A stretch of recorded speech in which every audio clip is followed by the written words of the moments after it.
Bem-vindo ao canal Fora dos Autos. Vamos falar sobre a Lei de Lavagem de Dinheiro, número 9613/98. Olha só, para a gente entender bem essa lei, eu dividi nosso papo em 5 grandes blocos, tá? Primeiro, a gente vai ver o que é o crime de lavagem, a essência dele. Depois, a gente mergulha no processo e na competência, ou seja, quem julga. No terceiro ponto, vamos falar das medidas contra o patrimônio, como o Estado vai atrás do dinheiro. Aí a gente entra no sistema de controle e no papel do COAF. E para fechar, vamos ver os efeitos de uma condenação e aqueles pontos que são certeza de prova. Fechado? Então vamos lá. Bora começar então pelo começo, né? O coração da lei, a definição do crime de lavagem. Afinal, o que caracteriza essa infração? Vamos entender isso direitinho.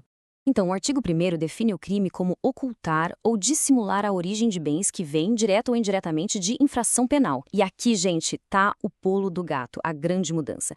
Presta atenção no finalzinho, de infração penal. Sabe por quê? Porque antes de 2012, a lei tinha uma lista, um rol fechado de crimes graves que podiam gerar lavagem. Hoje não. Qualquer infração penal pode ser crime ou até contravenção, já serve como delito antecedente. Isso marca a chamada terceira geração da lei e é um ponto que despenca em prova. E a doutrina, os estudiosos do direito, costumam falar que a lavagem acontece em 3 fases clássicas. Pensa num passo a passo. Primeiro, vem a colocação, ou placement. É quando se tenta colocar o dinheiro sujo dentro do sistema financeiro. Sabe aqueles depósitos pequenos e fracionados para não chamar atenção? É isso.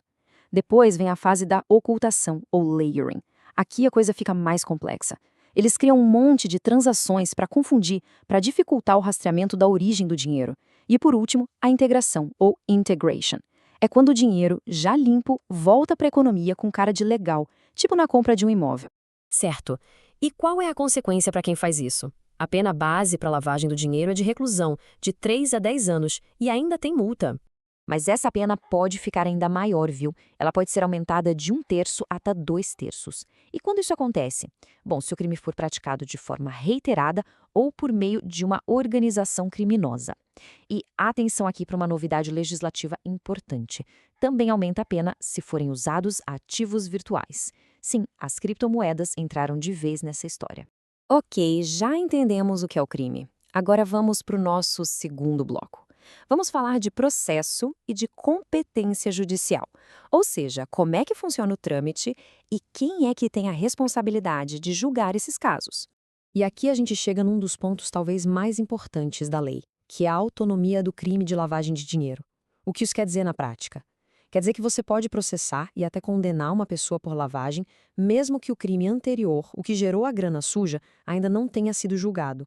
Ou mesmo que o autor daquele primeiro crime nem tenha sido descoberto. O crime de lavagem anda com as próprias pernas, entende? Isso é crucial. E essa autonomia traz uma outra peculiaridade processual, uma exceção bem importante. Pensa só, no Código de Processo Penal, a regra geral é que se o réu é citado por edital e não aparece, o processo e a prescrição ficam suspensos, certo? Pois é, na lei de lavagem, não. O processo continua correndo à revelia dele. O juiz simplesmente nomeia um defensor dativo e o jogo segue. É uma baita diferença. Beleza, mas então, quem julga esses casos? Justiça estadual ou federal? A regra geral aponta para a Justiça Federal em 2 situações bem específicas. A primeira, quando os crimes de lavagem são praticados contra o sistema financeiro ou em detrimento de bens, serviços ou interesses da União. E a segunda é quando a infração penal antecedente, aquela que sujou o dinheiro, já era da competência da Justiça Federal. Muito bem, passamos pela parte processual. Agora vamos entrar no nosso terceiro ponto, que é onde a lei realmente dói no bolso do criminoso. Vamos falar sobre as medidas contra o patrimônio. É aqui que a gente entende como a justiça vai atrás dos bens e valores obtidos ilegalmente. E a grande pergunta que a gente precisa responder aqui é a seguinte: o que acontece com toda essa fortuna ilícita? O que a justiça pode fazer com os bens, com os direitos, com os valores que vieram do crime, mesmo antes de ter uma sentença final? Uma condenação definitiva? A resposta para essa pergunta está no artigo 4º da lei, nas chamadas medidas assecuratórias. Funciona assim: o juiz, a pedido do Ministério Público ou da polícia, pode decretar o bloqueio de bens, direitos e valores do investigado. O objetivo aqui é duplo. Primeiro, garantir que vai ter dinheiro para reparar algum dano causado. E segundo, e talvez mais importante, é já ir garantindo que lá no final do processo esse produto do crime vai ser confiscado pelo Estado.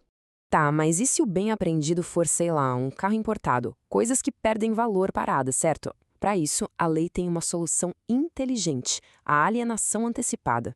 Basicamente, os bens são avaliados, o juiz aprova esse valor e eles vão a leilão.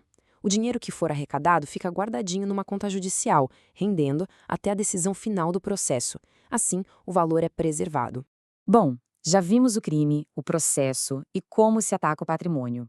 Agora vamos para o nosso quarto bloco, o sistema de controle e o famoso COAF.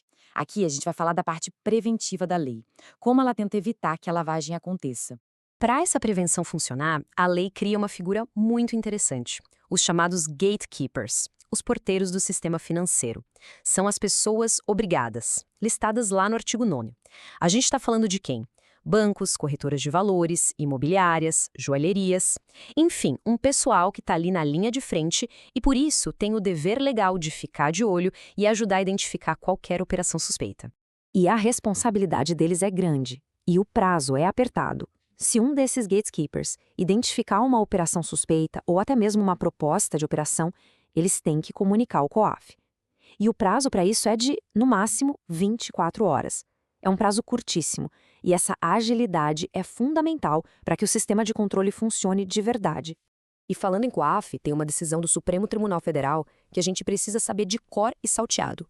O STF bateu o martelo e disse que é constitucional sim o compartilhamento dos relatórios de inteligência financeira, os RIFs, direto com o Ministério Público e com a polícia, sem precisar de autorização judicial prévia. O argumento do Supremo é que isso não é uma quebra de sigilo, mas sim uma transferência de informações sigilosas entre órgãos de controle.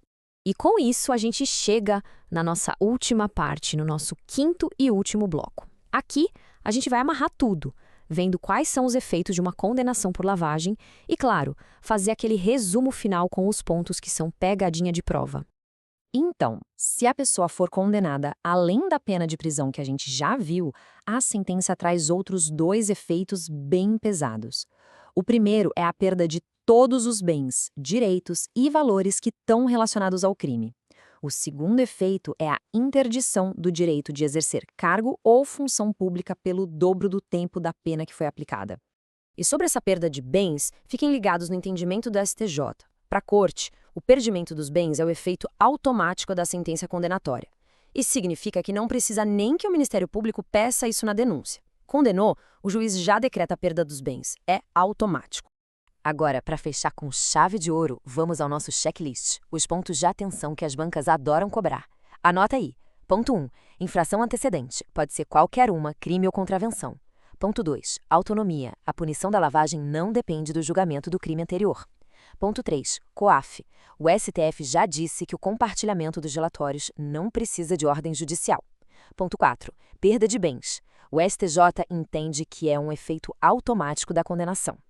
E o quinto, muito importante, um servidor público não pode ser afastado do cargo só porque foi indiciado. O STF considerou isso inconstitucional. Guardem bem esses 5 pontos. E para a gente terminar, fica uma reflexão para o futuro. A lei já se modernizou, já incluiu os ativos virtuais como a gente viu, mas a verdade é que o mundo das finanças digitais não para, né? Tá sempre um passo à frente. Então o grande desafio que fica no ar é como a Lei 9.613 e todo esse sistema de controle vão conseguir continuar se adaptando para combater as formas de lavagem de dinheiro que são cada vez mais novas, mais rápidas e mais sofisticadas.